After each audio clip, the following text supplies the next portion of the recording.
તમે સાંભળી રહ્યા છો દાહોદ જિલ્લાનું સૌપ્રથમ અને માત્ર એક જ FM 90.8 રેડિયો અવાજ સુનતે રહો. નમસ્કાર મિત્રો, રેડિયો અવાજમાં આપ સૌનું સ્વાગત છે. હું છું અબ્બાસ જે ખરોદાવાલા. આજે ડૉક્ટર્સ ટોક સિરીઝ એટલે કે ડૉક્ટરની મુલાકાત સિરીઝ અંતર્ગત આપણા સ્ટુડિયોમાં મોજૂદ છે આંખોના નિષ્ણાંત, આઈ સ્પેશિયલિસ્ટ ડૉક્ટર એટલે કે ઓપ્થલ્મોલોજિસ્ટ ડૉક્ટર ફખરી જીરુવાલા, જેઓ દાહોદના જ વતની છે અને વડોદરામાં 25 વર્ષથી તેમની સેવા આપી રહ્યા છે. તો આંખની સાચવણી, રોગો, શું ધ્યાન રાખવું જોઈએ તે અંતર્ગત ઘણી બધી માહિતી આપવાના છે. તો આવો સાંભળીએ ડૉક્ટર ફખરી જીરુવાલા. આપણી આંખો આપણા સૌથી કિંમતી અંગોમાંની એક છે. આપણે જેને પ્રેમ કરીએ છીએ, આપણી આસપાસની કુદરતની સુંદરતા, આપણી દુનિયા, આપણે જે કંઈ નોલેજ લઈએ છીએ એ સૌમાં આપણી આંખ અને આપણી દ્રષ્ટિ સૌથી અગત્યનો ભાગ ભજવે છે. આપણી આંખનો આપણા જીવનમાં જેટલો રોલ છે, શું આપણે એટલી જ સાચવણી આપણી દ્રષ્ટિની અને એટલી જ સાચવણી કાળજી આપણી આંખની રાખીએ છીએ ખરા? મિત્રો, આજે આપણે આપણી આંખ અને આપણી દ્રષ્ટિના રિલેટેડ અમુક જે કોમન તકલીફો છે એના વિશે આપણે વાત કરીએ. સૌથી જનરલ જે અત્યારે સમસ્યા જોવા મળે અને દરેક મા બાપને હોય કે આટલું બધું કોમ્પ્યુટર ને બધું વાપરીએ છીએ, બાળકોમાં ચશ્મા એક કોમન વસ્તુ થઈ ગયું છે. એટલે અમારી ભાષામાં કહીએ તો રિફ્રેક્ટિવ ઇરર્સ, કે જે કાં તો માયોપિયા એટલે દૂરની દ્રષ્ટિની તકલીફ હોઈ શકે, કાં તો પછી હાઇપરોપિયા નજીકની તકલીફ હોઈ શકે, કાં તો પછી એસ્ટિગ્મેટિઝમ કે ત્રાસા નંબર હોઈ શકે. અત્યારે ચશ્માના નંબર એ બહુ જ કોમન થઈ ગયા છે. એમ સમજીએ કે 10માંથી 5 બાળકો એવા છે કે જેને ચશ્માના નંબર, નાના મોટા નંબર આવી ગયા હોય. એનાથી બચવામાંના ઉપાય શું હોઈ શકે? સૌથી સરળ અને યોગ્ય ઉપાય છે એ સમયસર સારવાર, સમયસર ચેકઅપ. ખાસ કરીને જ્યારે બાળકો સ્કૂલમાં જાય એ પહેલાં એમની તપાસ કરાવી લેવી જોઈએ, જેથી એમને કોઈ પણ જાતના નાના માઇનોર તકલીફ હોય તો તે જ વખતે એનું નિદાન થાય અને એની સારવાર થઈ જાય. બાળકોને યોગ્ય વિટામિન એ વાળો આહાર મળે, વિટામિન એ સપ્લિમેન્ટ મળે તો બચપનથી એમને નંબર આવવાની શક્યતા થોડી ઓછી થઈ જાય. આજે આપણે મોટાભાગનો સમય બાળકો કે આપણે પોતે લેપટોપ, મોબાઈલ કે કોમ્પ્યુટર પાછળ વિતાવતા હોઈએ છીએ. આજે આપણે ડિજિટલ યુગમાં જીવીએ છીએ. શું આ ડિજિટલ યુગમાં આપણે આ બધાથી બચી શકીએ છીએ? આ બધી વસ્તુઓ આપણા જીવનનો એક ભાગ થઈ ગઈ છે.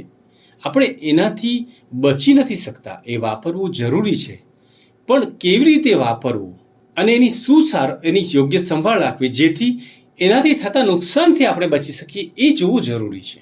બાળકો કે આપણે જ્યારે પણ ડિજિટલ સ્ક્રીન યુઝ કરતા હોય, તે કોઈ પણ હોય, મોબાઈલ હોય, ટીવી હોય કે લેપટોપ હોય, તો વચ્ચે 20-20-20નો જે રૂલ છે એમ કરીને જે બ્રેક રાખીએ, પૂરતો આંખને આરામ આપીએ, પૂરતું ડિસ્ટન્સ રાખીને કામ કરીએ, અનનેસેસરી કે જરૂર ના હોય એ સિવાય એનો ઉપયોગ ટાળીએ. રાતે બને ત્યાં સુધી લેટ નાઇટ ડિજિટલ સ્ક્રીન પર એક્ટિવ રહેવાનું અવોઇડ કરીએ. પૂરતો યોગ્ય આહાર લઈએ, પૂરતું હાઇડ્રેશન એટલે પાણી પીવાનું રાખીએ, તો આપણે એના થતા નુકસાનથી બચી શકીએ છીએ. અમે જેને કોમ્પ્યુટર વિઝન સિન્ડ્રોમ કહીએ છીએ, ડિજિટલ આઈ સ્ટ્રેન કહીએ છીએ, એનાથી ઘણીવાર આંખો ડ્રાયનેસ થઈ શકે છે, ચશ્માના નંબર પણ આવી શકે છે અને ઘણીવાર માથાના દુખાવો, ફ્રીક્વન્ટ હેડેકની કમ્પ્લેન્ટ પણ રહી શકે છે. બીજી એક તકલીફ છે કે જે બહુ જ કોમન છે, મોતિયો. આમ તો જોવા જઈએ તો મોટી ઉંમરમાં થતો હોય છે કે 60-65 વર્ષની ઉંમરથી પછી થતો હોય છે, પરંતુ હવે એવું નથી રહ્યું. હવે ઘણીવાર સ્ટીરોઇડ પ્રકારની દવાઓ લેવાથી કે કોઈ બીજા કારણોસર હવે નાની ઉંમરે પણ મોતિયો થવા લાગ્યો છે. મોતિયો એટલે શું? આપણી આંખ એ એક પ્રકારનો કેમેરો છે. જેમ કેમેરાનો લેન્સ હોય જે ફોકસ કરે, એમ આપણી આંખનો જે લેન્સ છે તે આપણી દ્રષ્ટિને ફોકસ કરવામાં ભાગ ભજવતો હોય છે. એ લેન્સ કોઈ કારણોસર એની જે ટ્રાન્સપેરન્સી છે, ક્લિયરિટી છે, એ ઓછી થઈ જાય એટલે મોતિયો આવ્યો ગણાય. એના લક્ષણો શું હોઈ શકે? ઝાંખું જોવાવું, સામેથી પ્રકાશ આવે તો સહન ના થાય, અથવા તો જે નોર્મલ આપણી એક્ટિવિટી જે આપણે પહેલાં સારી રીતે કરી શકતા હતા એ કરવામાં તકલીફ પડે. ડ્રાઇવિંગ છે, ટીવી જોવું છે, નજીકનું જે કંઈ કામ કરવું છે, એ બધામાં તકલીફ પડવા લાગે તો તરત જ ડૉક્ટરને બતાવીને મોતિયો છે કે કોઈ બીજી તકલીફ છે એનું નિદાન કરાવી લેવું જોઈએ. અત્યારે મોતિયાની સારવાર બહુ સરળ અને સફળ થાય છે. ફેકો અને લેઝર પદ્ધતિથી ઘણી અલગ અલગ જાતના લેન્સ મૂકવાના હોય છે. સોફ્ટ લેન્સ આવે છે. લેન્સ મૂકીને આપણી દ્રષ્ટિ પહેલાં કરતાં પણ સારી થઈ શકે છે. એમ કહીએ કે ગળપણમાં જોવાની મજા આવી જાય એવા સરસ લેન્સ આવે છે હવે. એટલે એનાથી ગભરાવાની જરૂર નથી. યોગ્ય સમયસર સારવાર કરો તો એનાથી બચી શકાય છે અને આપણી દ્રષ્ટિને ફરીથી રિસ્ટોર કરી શકીએ છીએ. એક ત્રીજો અગત્યનો રોગ છે કે જે આંખને પરેશાન કરી શકે છે એ છે ઝામર, એટલે કે ગ્લુકોમા. ગ્લુકોમાને આંખનો છુપો દુશ્મન કહીએ છીએ. એટલા માટે કે ગ્લુકોમા થવાના કોઈ લક્ષણો ઝડપથી આવતા નથી. ઘણીવાર માણસને ખબર જ નથી પડતી કે એની દ્રષ્ટિમાં ખામી સર્જાઈ ગઈ કે ઝામરના કારણે એની દ્રષ્ટિમાં નુકસાન થઈ ગયું. એ ઘણીવાર લાંબા સમય સુધી ખબર નથી પડતી. હવે એના લક્ષણો શું હોઈ શકે છે? એટલે આંખો દુખાવો થાય, લાઇટના કુંડાળા જોવાય, આંખો ભારે રહેવી, જોવામાં તકલીફ પડે, આ બધા એના બેઝિક લક્ષણો છે. પણ સમયસર તપાસ કરાવીએ. ખાસ કરીને ઝામર એ પણ એક વારસાગત બીમારી છે. ઘણીવાર 40 વર્ષની ઉપરની ઉંમરમાં પણ થઈ શકે છે. ઘણીવાર ડાયાબિટીસના દર્દીઓને પણ થઈ શકે છે. ઘણીવાર સ્ટીરોઇડના ઉપયોગથી પણ થઈ શકે છે. એટલે આવા કેસીસમાં જો આપણે નિયમિત તપાસ કરાવીએ તો ઝામરનું જલ્દીમાં જલ્દી નિદાન કરાવી શકીએ છીએ અને એની સારવાર કરાવી શકીએ છીએ. હવે ઝામરમાં થાય શું? જેમ આપણું બ્લડ પ્રેશર આપણા શરીરના લોહીને આખા બોડીમાં સર્ક્યુલેટ કરે, એમ આંખની અંદર એક સિસ્ટમ હોય છે જે આંખના લિક્વિડને એનું સર્ક્યુલેશનને મેન્ટેન થતું હોય છે. જે આંખનું પ્રેશર એ 15 થી 20 ની વચ્ચે જનરલી રહેવું જોઈએ. જો એ લાંબા સમય સુધી વધારે રહે તો આંખની નસોને નુકસાન કરે અને ઘણા કેસમાં આ નુકસાન ઇરિવર્સિબલ, એટલે કે એકવાર નુકસાન થઈ ગયું એને પછીથી ફરીથી રિસ્ટોર કરી નહીં શકતા, સુધારી નથી શકાતું. એટલે આને ગંભીરતાથી લેવું જોઈએ. એના ફિલ્ડ રિપોર્ટ છે, આંખની નસોની તપાસ છે, પ્રેશરની તપાસ છે, તમે તમારા ડૉક્ટર પાસે કરાવતા રહો. જ્યારે પણ કોઈ પણ શંકા થાય તો તપાસ કરાવો અને ટ્રીટમેન્ટ કરો, જેથી તમે ઝામરના આ દુશ્મનથી થતા નુકસાનથી આપણે બચી શકીએ.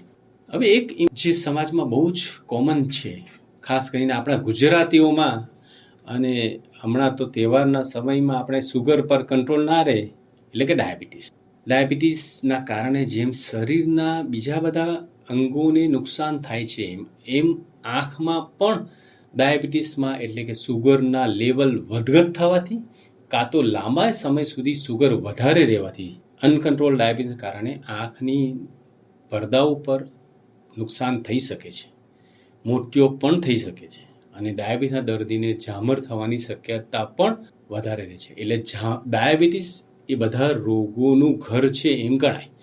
પડદા પર નુકસાન થાય, એમાં હેમરેજ થાય કે બીજા કોઈ નુકસાન થાય તો ઘણીવાર શરૂઆતના તબક્કામાં એને સારી રીતે સારવાર કરી અને દ્રષ્ટિને થતા નુકસાનથી બચી શકીએ છીએ. બરાબર સારવાર ના થાય, પ્રોપર કેર ના કરીએ, અથવા તો સારવાર કર્યા પછી ડાયાબિટીસને કંટ્રોલ ના કરીએ તો લાંબા ગાળે અંધાપો આવવાની શક્યતા પણ રહે છે. એટલે ખાનપાન અને બીજા બધા જે કંઈ ટેબ્લેટને જે પણ ડૉક્ટરની સલાહ હોય એ પ્રમાણે સારવાર લઈને આપણે એનાથી બચી શકીએ છીએ. અત્યારે આપણે દિવાળીના દિવસોમાં પ્રકાશ અને આનંદના તહેવારની ઉજવણી કરી રહ્યા છે. તો ઉજવણી પહેલાં એક સલામતી જરૂરી છે. ફટાકડાના કારણે ઘણીવાર ફાયર ક્રેકર ઇન્જરીના કારણે આંખને નુકસાન થતું હોય છે અને ઘણીવાર એવું દુઃખ થાય કે થોડી કાળજી રાખી હોત તો આ બાળકની કે આ વ્યક્તિની આંખો કે દ્રષ્ટિ બચી શકતી. એટલે આ તહેવારના દિવસોમાં આપણે આપણો તહેવારનો આનંદ દુઃખમાં ન ફેરવાય એની થોડી કાળજી રાખવી જરૂરી છે. દાખલા તરીકે કે થોડું સલામત અંતર રાખીને ફટાકડા ફોડીએ. બાળકોને ફટાકડા ફોડવા આપીએ તો આપણી નિગરાનીમાં, આપણી તકેદારીમાં રાખીએ. એમને પ્રોપર સમજાવીએ, એમને માહિતી આપીને પછી જ એમને એન્જોય કરવા દઈએ. કાં તો પ્રોટેક્ટિવ ગ્લાસીસ પહેરાવીએ, આપણે પણ પહેરીએ, એમને પણ પહેરાવીએ. બને ત્યાં સુધી ખુલ્લી જગ્યામાં ફટાકડા ફોડીએ.